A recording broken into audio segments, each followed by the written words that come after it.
Social media पर market experts तो आपने बहुत देखे होंगे, लेकिन आज हम आपको जिनसे मिलवाने जा रहे हैं वो बिजनेस वर्ल्ड के जाने माने चेहरे हैं। सोशल के सूरमाओं की भूमिका को समझने के लिए और इस नए अवसर को जानने के लिए सीरीज में आज हम बात करेंगे बिजनेस कोच सुरेश मनशर्मानी जी से। सुरेश जी ऐसे बिजनेस गुरु हैं जिनके आईपीओ एक वक्त में इन्फोसिस के शेयर से भी ज्यादा कीमत पर थे।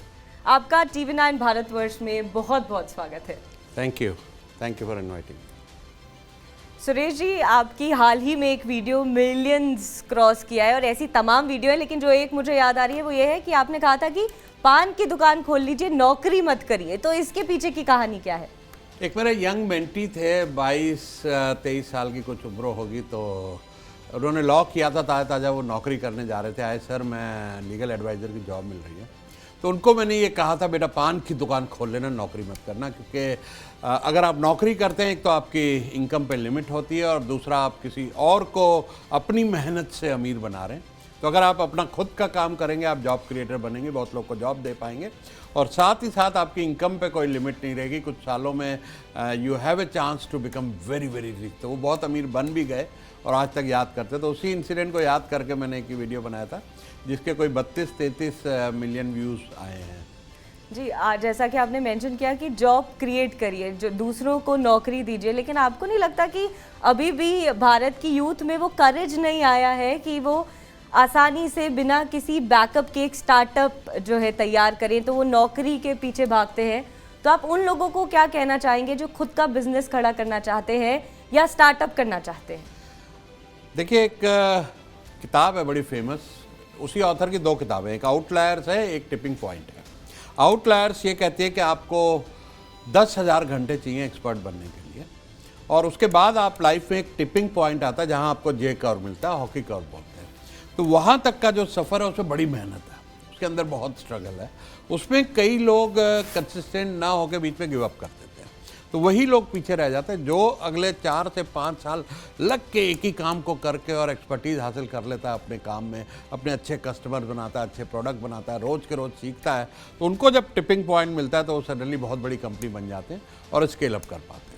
तो जिन स्टार्टअप में ये दम है कि 4 से 5 साल 3 साल जम के मेहनत करें, इम्प्रूव करें, फीडबैक लें, समझें, सीखें, इवॉल्व हों, टेक्नोलॉजी को लेवरेज करें, तो वो लोग एकदम से जब जे कर्व आता है तो you see them overnight success, लेकिन उसके पीछे 4-5 साल की बहुत कड़ी मेहनत। सुरेश जी, अगर मैं आपकी लाइफ हिस्ट्री की बात करूं तो वो अपने आप में बेहद रोचक और इंस्पिरेशनल रही है। आपको प्रेसिडेंट से अवार्ड भी मिल चुका है। तो ये जो आपने जहां से शुरुआत की है, मुझे लगता है, मे बी मैं गलत हो सकती हूँ, आप करेक्ट कर सकते हैं, कि आप रेफ्यूजी कैंप से निकल कर आए हैं। तो जो पूरी जर्नी रही है आपकी यहाँ तक की, आप वो कैसे बताएंगे? बड़ी टफ रही, आसान नहीं थी। रिफ्यूज़ी कैंप उल्लासनगर में पेरेंट्स पार्टीशन में आए थे और 120 फुट की आर्मी बैरक अबंडन मिली थी। कोई टॉयलेट नहीं होते थे, गंदे टॉयलेट होते थे बाहर। स्कूल ऐसे थे जिनमें छतें नहीं थी, कभी पेड़ के नीचे थी, मार बहुत पड़ती थी। हिंदी मीडियम का, जिस ज़माने से हम लोग आ रहे, एक बहुत बड़ा कॉम्प्लेक्स था कि इंग्लिश नहीं आती हमको। तो उसमें बड़े होते होते जब पहली जॉब की 300 रुपये की एक नौकरी मिली, लेकिन ये था कि लक कहिए कि हम सही बिजनेस में थे।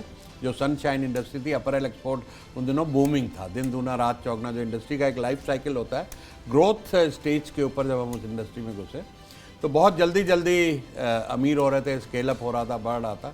तो हम उस साइकिल में अर्ली, जैसे बिल गेट्स अगर माइक्रोसॉफ्ट की बात करें, पर्सनल कंप्यूटर आए, तो एक अर्ली साइकिल में उन्होंने स्टेप लिया, हमने भी स्टेप लिया।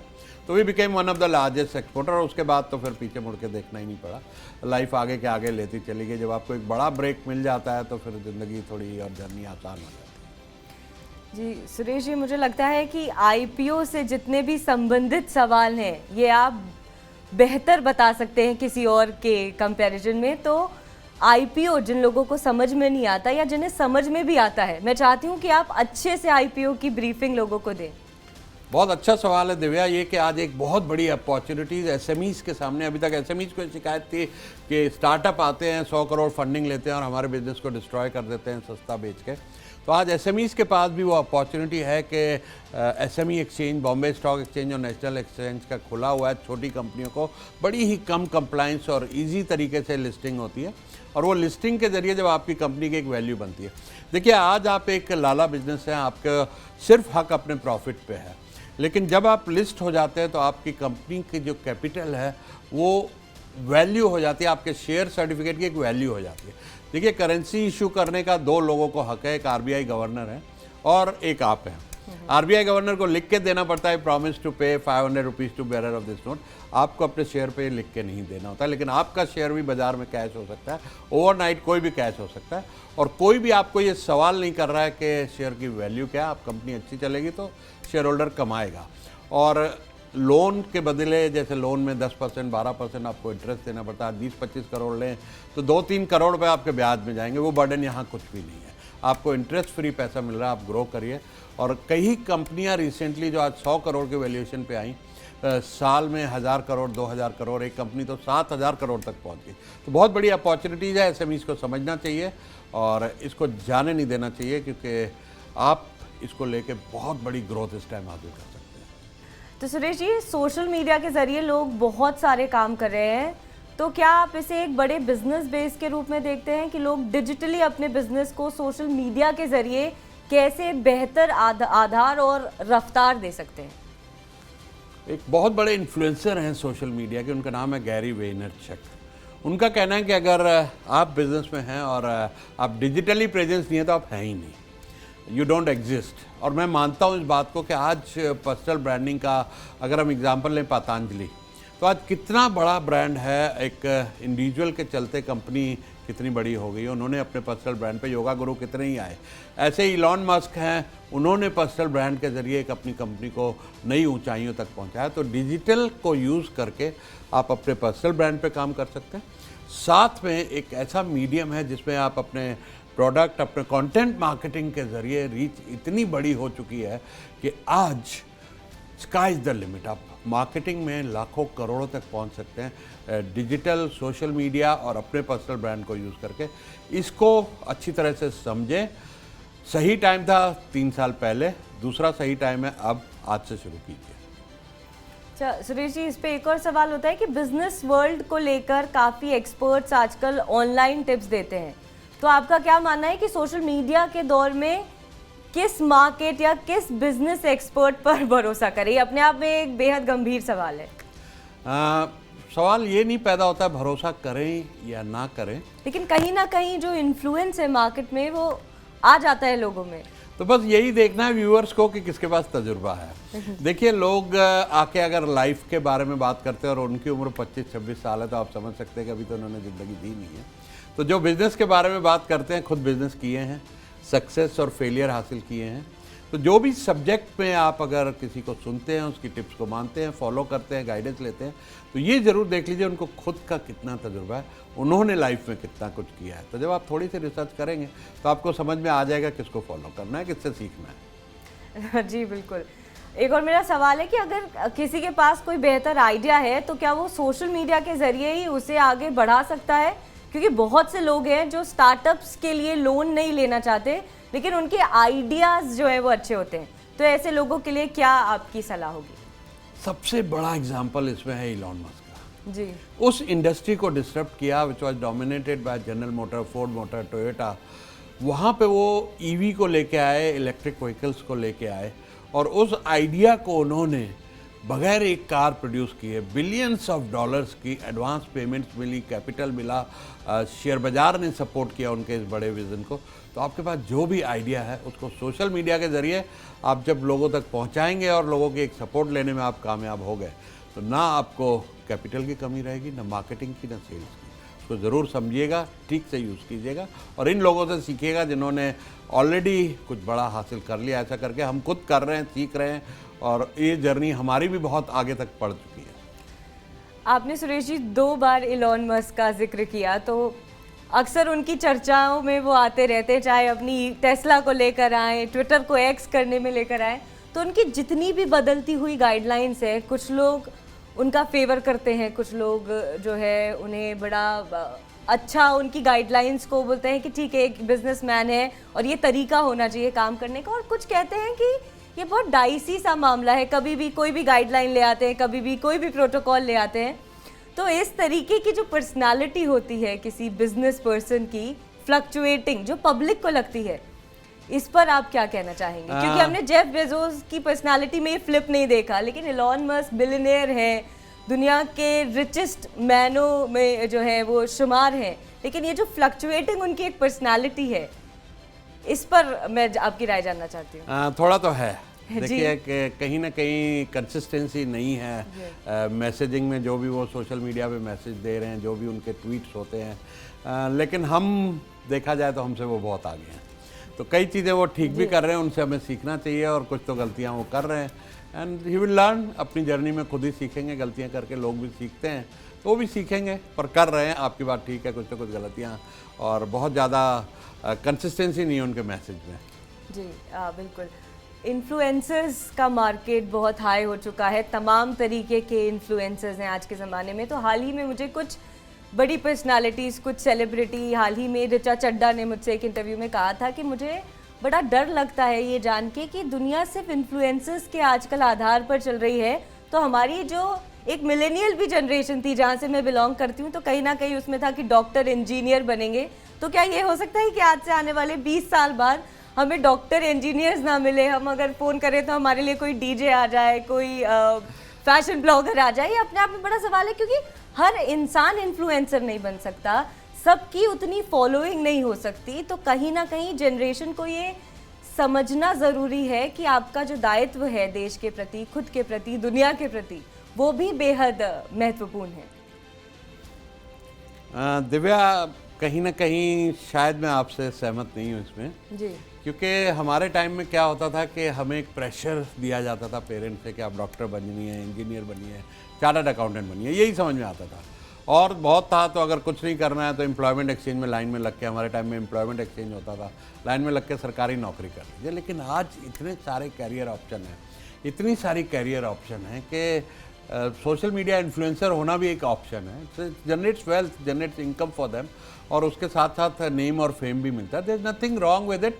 बस ये है कि भेड़ चाल में ना जाएं कि वो इन्फ्लुएंसर बन गया तो मुझे भी बनना है।